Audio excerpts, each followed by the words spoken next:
Students, myself Deshmukh Singh, assistant professor chemistry, government college Dholpur. आज हम इस वीडियो में एक नए रीअरेंजमेंट के बारे में बात करने वाले हैं, जैसा कि आपको यहाँ दिखाई दे रहा है, और उसका नाम है Hoffmann rearrangement.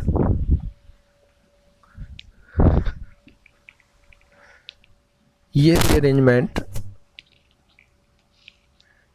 Carbon two electron deficient nitrogen या कार्बन टू नाइट्रोजन माइग्रेशन का एक एग्जाम्पल है। हॉफमैन रिएक्शन को हम लास्ट क्लासों में भी देखते हैं। ये जब हम इस रीअरेंजमेंट में रिएक्टेंट की बात करते हैं तो रिएक्टेंट के रूप में हम कोई एमाइड काम में लेते हैं,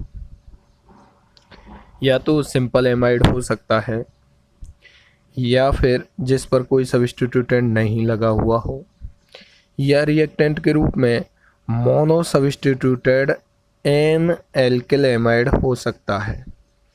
मोनो सब्स्टिट्यूटेड से मतलब है जो हमारा एमाइड होता है वो CONH2 है, लेकिन एक हाइड्रोजन को हटा करके हम यहाँ पर कोई भी ग्रुप जोड़ दें, मान लीजिए R जोड़ दिया, तो ये mono substituted N alkyl amide हो गया और एक तरफ हाइड्रोजन रहेगा।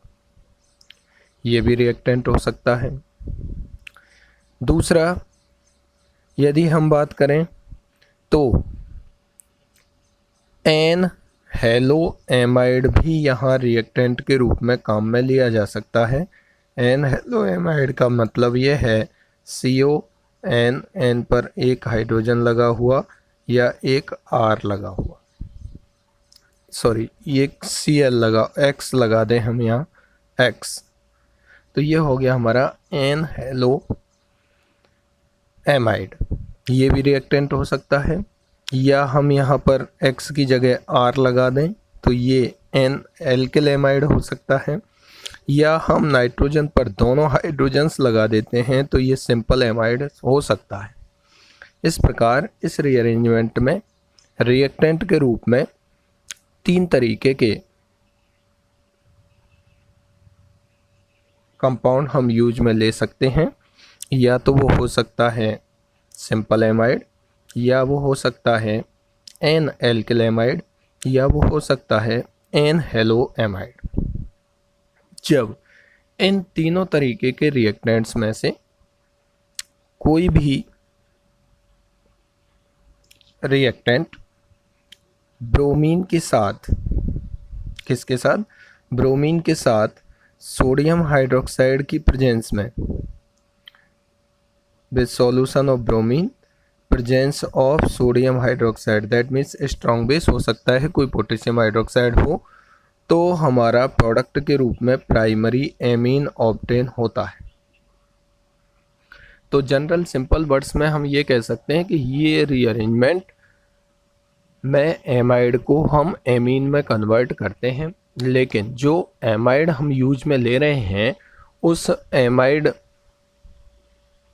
या तो ऐसा एमाइड हो जिसमें नाइट्रोजन के पास कोई सब्स्टिट्यूटेंट नहीं हो, या फिर ऐसा एमाइड हो जिसमें नाइट्रोजन मोनो सब्स्टिट्यूटेड हो, या तो वो मोनो सब्स्टिट्यूटेड के रूप में एल्किल हो सकता है, एल्किल ना हो सके कोई हैलोजन हो सकता है। और जब हम उसको ब्रोमीन के साथ किसी स्ट्रॉन्ग बेस की प्रेजेंस में ट्रीट करते हैं तो हमारा प्रोडक्ट के रूप में एमीन ऑब्टेन होता है। यहाँ पर कार्बन टू नाइट्रोजन माइग्रेशन होता है, और यही हमारा ये रीअरेंजमेंट है। प्रोडक्ट के रूप में हमको प्राइमरी एमीन ऑब्टेन होती है। अब देखिए, यदि हम बात करें इस रीअरेंजमेंट की तो ये हमारा एक डिग्रेडेशन रिएक्शन है, इसलिए हम इस रीअरेंजमेंट को हॉफमैन डिग्रेडेशन के नाम से भी जानते हैं। ये हॉफमैन डिग्रेडेशन आपको यहाँ दिखाई दे रहा होगा। हॉफमैन डिग्रेडेशन मैंने यहाँ पर गोला किया है, उस पर राउंड किया है। डिग्रेडेशन हमने क्यों बोला है, तो देखिए जब हम रिएक्शन की बात करते हैं तो रिएक्शन में रिएक्टेंट और प्रोडक्ट में यदि हम कार्बन एटम्स में कंपैरिजन करते हैं तो रिएक्टेंट्स में कार्बन एटम प्रोडक्ट के कंपैरिजन में ज़्यादा होते हैं, इसलिए इस रिएक्शन को हम डिग्रेडेशन रिएक्शन या हॉफमैन डिग्रेडेशन रिएक्शन के नाम से जानते हैं। नीचे जब सिंपल रिएक्शन लिखी हुई है तो देखिए ये आपका कोई अनसब्स्टिट्यूटेड एमाइड है। जब इसकी रिएक्शन ब्रोमीन और NaOH के साथ की है तो मेन प्रोडक्ट के रूप में आपको प्राइमरी एमीन मिला है। इसको डिग्रेडेशन इसलिए बोला है कि यहाँ पर जब हमने रिएक्टेंट के रूप में कोई एमाइड काम में लिया है तो उस एमाइड में number of carbon atom product के कंपैरिजन में नंबर ऑफ कार्बन एटम से ज़्यादा है। दैट मीन्स प्रोडक्ट में नंबर ऑफ कार्बन एटम कम है, रिएक्टेंट में नंबर ऑफ कार्बन एटम ज़्यादा है। ऐसी स्थिति में रिएक्शन हमारी क्या कहलाती है? Degradation reaction. तो मैंने यहाँ शो भी किया है, एक लाइन आप देख रहे होंगे, in this rearrangement the product primary amine have one less carbon atom than the reactant, so it is the example of degradation reaction. Simply हम रिएक्शन को कुछ इस तरीके से शो कर सकते हैं जो आप यहाँ देख रहे हैं। RCONH2 ये कोई अनसब्स्टिट्यूटेड एमाइड है। मैंने यहाँ बताया था N पर ये जो दोनों हाइड्रोजन लग रहे हैं उनमें से एक हाइड्रोजन होना चाहिए और एक हाइड्रोजन होकर के या तो एक एल्किल ग्रुप हो सकता है या हेलोजन ग्रुप हो सकता है। जब उसकी रिएक्शन Br2 और किसी स्ट्रॉन्ग बेस की प्रेजेंस में कराई जाती है सॉल्यूशन ऑफ ब्रोमीन तो हमारा प्रोडक्ट प्राइमरी एमीन बनता है, सोडियम ब्रोमाइड बनता है, सोडियम कार्बोनेट बनता है और वाटर मॉलिक्यूल बाहर निकलते हैं। ये हमारी जनरल रिएक्शन होती है जिसे हम हॉफमैन डिग्रेडेशन रिएक्शन के नाम से जानते हैं। और डिग्रेडेशन क्यों होता है वो हम इसकी बात कर चुके हैं। आइए हम इसकी मैकेनिज्म की बात करते हैं कि इस रीअरेंजमेंट में होने वाली मैकेनिज्म क्या होती है। तो देखिए सबसे पहले यहाँ पर आपको दिखाई दे रहा होगा कि ये एमाइड जो होता है वो एम्फोटेरिक नेचर का होता है। चूँकि मीडियम यहाँ पर बेसिक है तो बेस सबसे पहले इस एमाइड की जो हाइड्रोजन होती है उस हाइड्रोजन को एब्स्ट्रैक्ट करता है और हमारा ये कंपोनेंट बनता है। उसके बाद Br2 दोनों तरीके का बिहेव कर सकता है। दैट मीन्स इलेक्ट्रोफाइल के साथ साथ न्यूक्लियोफिलिक प्रॉपर्टीज इसमें होती हैं। तो एक Br+ और एक Br-। नाइट्रोजन यहाँ ये न्यूक्लियोफाइल बिहेव करके और दूसरे Br- को यहाँ से बाहर कर देता है और बाहर करते ही यहाँ पर N ब्रोमो एमाइड आपको ऑब्टेन हो रहा है। आपको दिखाई दे रहा होगा कि N ब्रोमो एमाइड मैंने यहाँ ऑब्टेन किया है वो किस तरीके से। अब यहाँ मैंने नीचे लिखा है may be the starting material also. मैं आपसे कह रहा था कि हमारा या तो एमाइड अनसब्स्टिट्यूटेड एमाइड हो तो बेस अपना काम करेगा, हाइड्रोजन को एब्स्ट्रैक्ट करेगा, एनाइन बनेगा और वो एनाइन Br2 पर अटैक करेगा, एक Br- को बाहर निकालेगा और N ब्रोमो एमाइड बनाएगा। लेकिन ये भी हमारा डायरेक्टली स्टार्टिंग मटेरियल हो सकता है जो मैंने ऊपर बताया था कि N हेलो एमाइड या हेलोजन की जगह यदि मैं यहाँ काम में ले लूँ R, लेकिन एक नाइट्रोजन के पास इस नाइट्रोजन के पास एक हाइड्रोजन होना नेसेसरी होता है तो ये भी आपका स्टार्टिंग मटेरियल हो सकता है। N की जगह हम R लगा दें तो N एल्किल एमाइड भी आपका स्टार्टिंग मटेरियल हो सकता है। और यदि आपका एमाइड सब्स्टिट्यूटेड एमाइड नहीं है, अनसब्स्टिट्यूटेड है, तो ये वाली रिएक्शन वहाँ पर होती नहीं है। रिएक्शन की मैकेनिज्म का ये वाला पार्ट नहीं होता, डायरेक्ट रिएक्शन यहाँ से शुरू होती है। और यदि आपका अनसब्स्टिट्यूटेड एमाइड है तो रिएक्शन यहीं से स्टार्ट होती है। अब हम बात करते हैं आगे की कि मान लीजिए हमारे पास या तो अनसब्स्टिट्यूटेड एमाइड है तो रिएक्शन यहाँ से स्टार्ट होगी, और यदि हमारे पास सब्स्टिट्यूटेड एमाइड है और सब्स्टिट्यूशन के रूप में या तो कोई हेलोजन लगाया हुआ है या फिर सब्स्टिट्यूशन के रूप में कोई एल्किल ग्रुप लगाया हुआ है।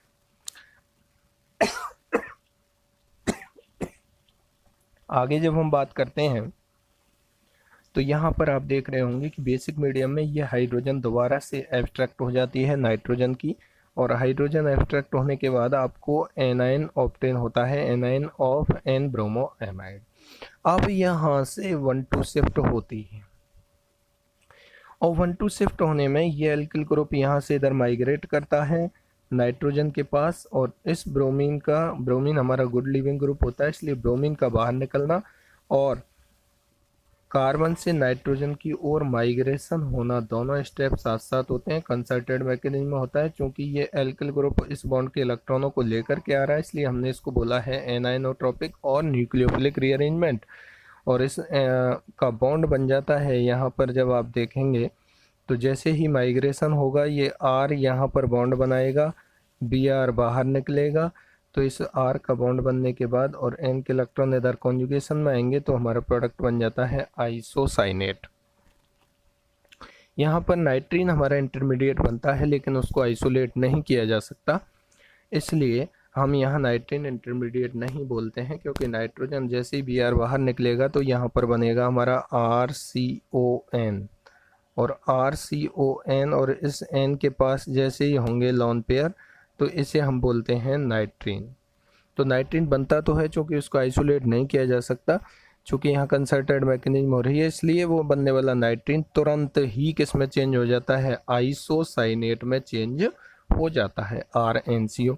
अब ये RnCO जो आपका एल्किल आइसोसाइनेट आपको दिखाई दे रहा है, इस पर वाटर का एडिशन होता है, और वाटर का एडिशन हो करके जब हम बात करते हैं यहाँ की और यहाँ की, तो यहाँ पर ऑक्सीजन की तरफ इलेक्ट्रॉन जाएंगे ड्यू टू मोर इलेक्ट्रोनेगेटिविटी, तो वाटर का एडिशन होकर के कार्बन पर जुड़ेगा OH, तो नाइट्रोजन पर जुड़ता है H, तो ये आपका बनता है यहाँ से कार्बामिक एसिड। कार्बन पर आपको जब भी आइसोसाइनेट में कोई भी न्यूक्लियोफिलिक एडिशन रिएक्शन होती है तो कार्बोनिल कार्बन जो होता है उस पर हमेशा OH जोड़ते हैं, और नाइट्रोजन होता है इस पर H जोड़ते हैं, और जब ऐसा करते हैं तो हमारा इससे आइसोसाइनेट से क्या बनता है, कार्बामिक एसिड बनता है। और इस कार्बामिक एसिड को जब गर्म किया हीट किया जाता है तो CO2 यहाँ से बाहर निकलती है, और CO2 बाहर निकलने के बाद हमारा डिकार्बोक्सिलेशन होता है एक तरीके से, और हमारा प्राइमरी अमीन प्रोडक्ट के रूप में ऑब्टेन हो जाता है। तो इसकी मैकेनिज्म जो आपने देखी, सबसे पहले यदि आपका अनसब्स्टिट्यूटेड एमाइड होता है तो वहाँ बेस सबसे पहले हाइड्रोजन को एक्सट्रैक्ट करके उसका एनाइन बनाता है, उसके बाद Br2 के साथ रिएक्शन होती है, न्यूक्लियोफिलिक अटैक होता है उस एनाइन का, और एन हेलो एमाइड बनता है।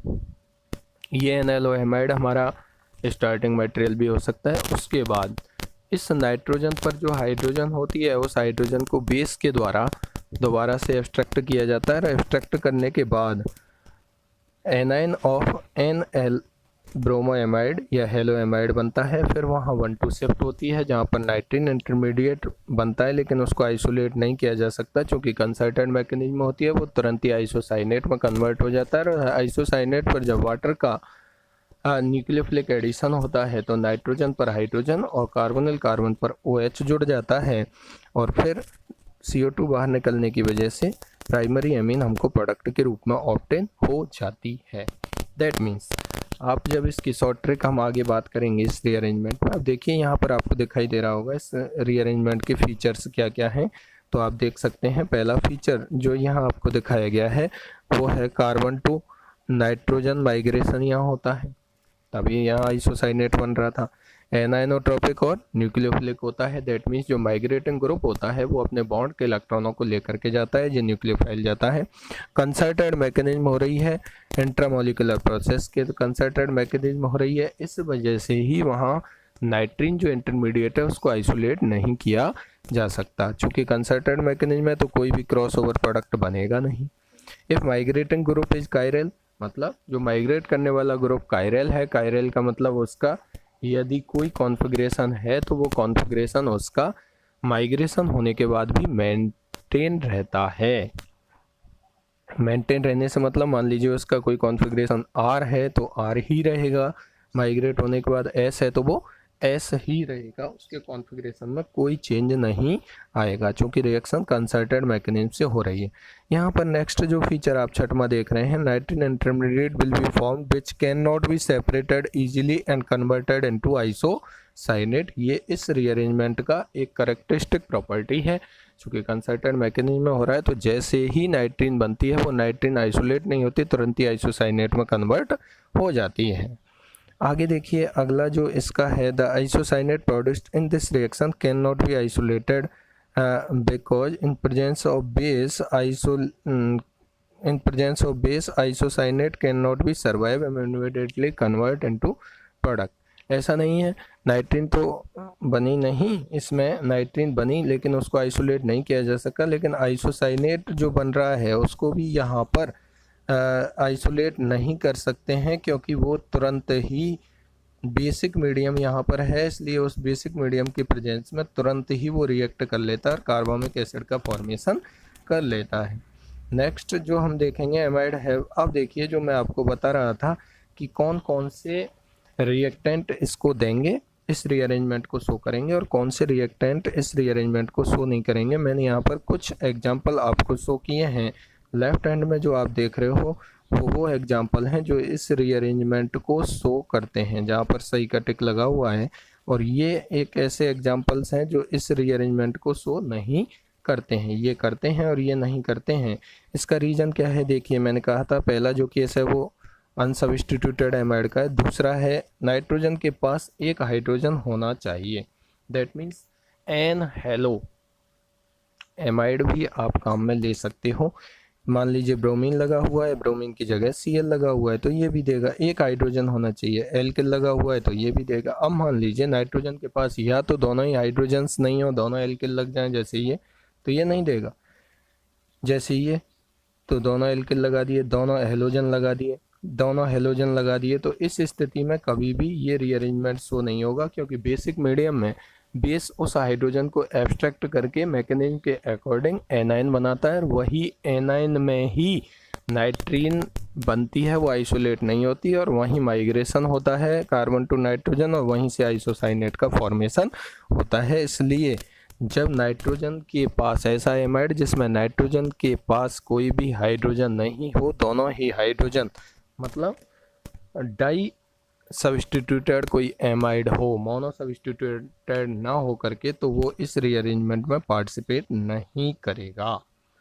और यदि मोनो सब्स्टिट्यूटेड है या अनसब्स्टिट्यूटेड एमाइड है तो वो इस रीअरेंजमेंट में पार्टिसिपेट करता है।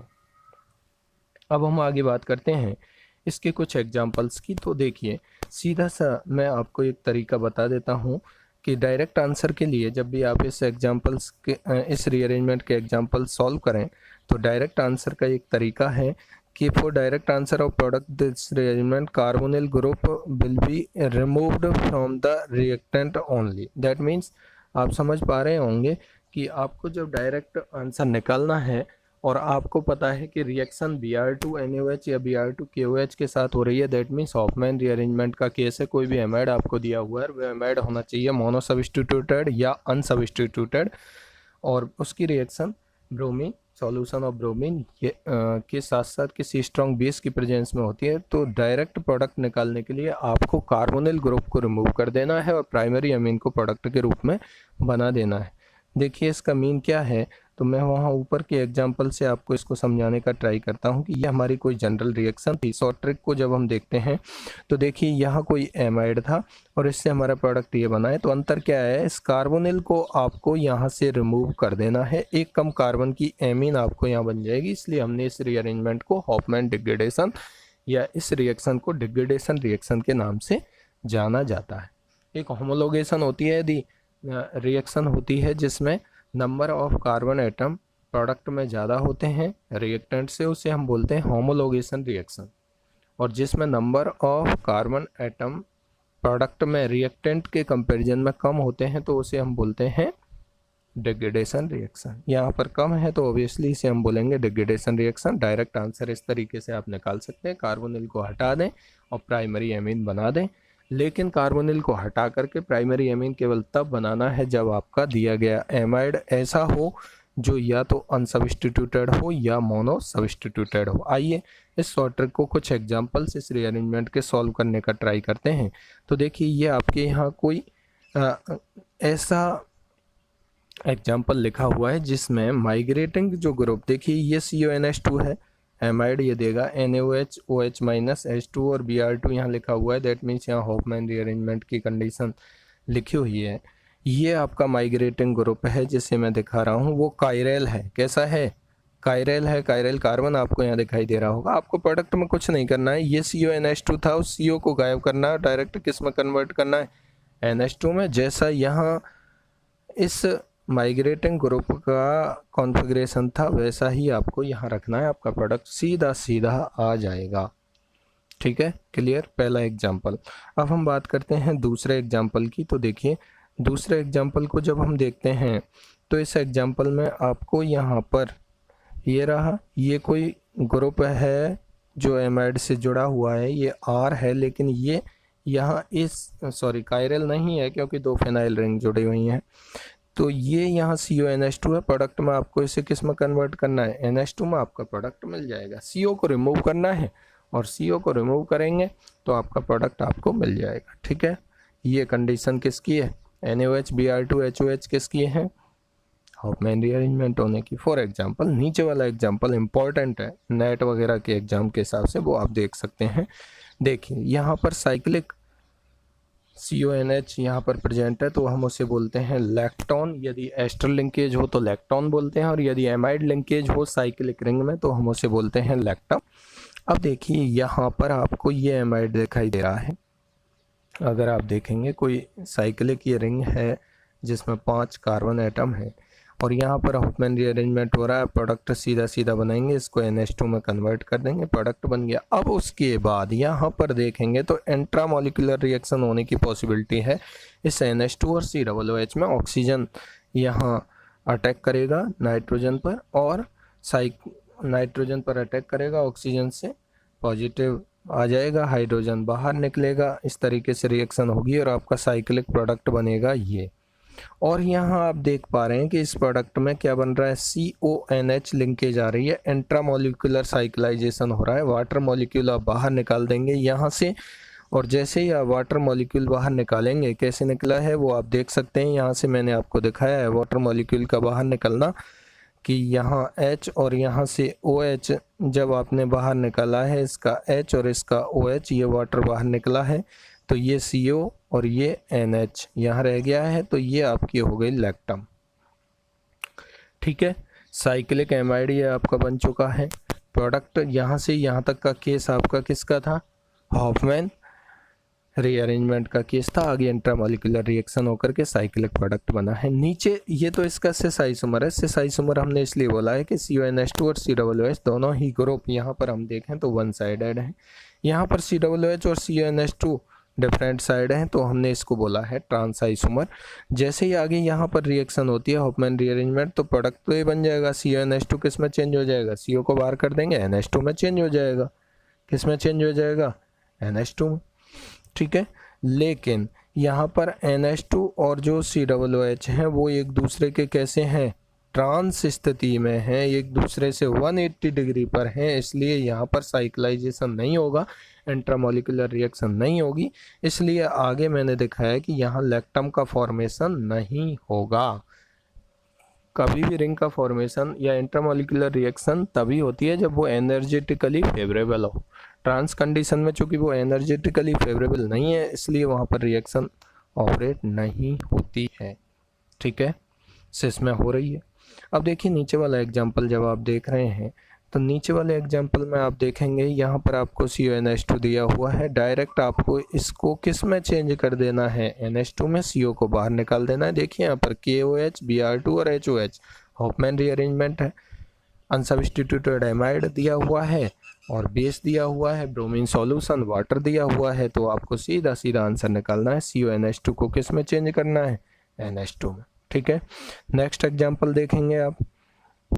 ये आपको कोई फिर से एमाइड दिया हुआ है, वो अनसब्स्टिट्यूटेड है, और यहाँ से आप डायरेक्टली इसको NH2 में चेंज कर देंगे। यहाँ पर कुछ भी लगा हुआ हो इससे हमें कोई मतलब नहीं रहता। इस तरीके से आप इस रीअरेंजमेंट के डिफरेंट एग्जाम्पल को शॉर्ट ट्रिक की सहायता से, मैकेनिज्म की सहायता से सॉल्व कर सकते हैं। बस आपको ध्यान ये रखना है कि जो भी रिएक्टेंट के रूप में एमाइड यूज में लिया गया है वो एमाइड या तो अनसब्स्टिट्यूटेड हो या मोनोसब्स्टिट्यूटेड हो, और उसकी रिएक्शन ब्रोमीन के साथ किसी स्ट्रॉन्ग बेस की प्रेजेंस में कराई गई हो, तो आपको प्रोडक्ट के रूप में उस एमाइड को जो मोनो सब्स्टिट्यूटेड है या अनसब्स्टिट्यूटेड है उसके CO को गायब करना है, कार्बोनिल ग्रुप को रिमूव करना है और डायरेक्ट आंसर निकाल देना है। एक कम कार्बन की एमीन आपको बना देनी है, इसलिए मैंने यहाँ पर ये शॉर्ट ट्रिक लिखी।